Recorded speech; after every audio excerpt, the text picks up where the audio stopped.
सोलापूर शहरातील साईराज फायनान्स या संस्थेचे सचिन नामदेव भडंगे यांनी गुंतवणूकदारांना जादा परताव्याचे आमिष दाखवून लाखो रुपयांची फसवणूक केल्याचा प्रकार उघडकीस आला आहे।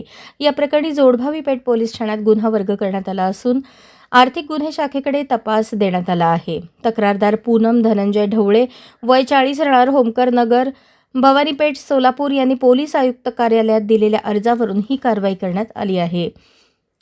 सचिन भडंगे यांनी फिर्यादीचे दिवंगत सासरे श्याम सुंदर ढवळे यांना साईराज फायनान्समध्ये पैसे गुंतवण्यास प्रवृत्त केले।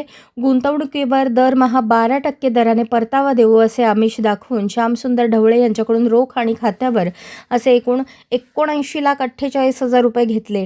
साक्षीदार नरेंद्र मोहनराव चव्हाण यांच्याकडून 6 लाख रुपये घेतले। अशा प्रकारे एकूण 85,48,000 रुपये घेऊन कोणतीही रक्कम किंवा परतावा न देता सचिन भडंगे याने फिर्यादीची आणि साक्षीदारांची आर्थिक फसवणूक केली आहे। गुन्हे शाखेच्या चौकशीनंतर जोडभावी पेठ पोलीस ठाणे येथे सचिन नामदेव भडंगे याच्या विरुद्ध फसवणुकीचा गुन्हा दाखल करण्यात आला आहे।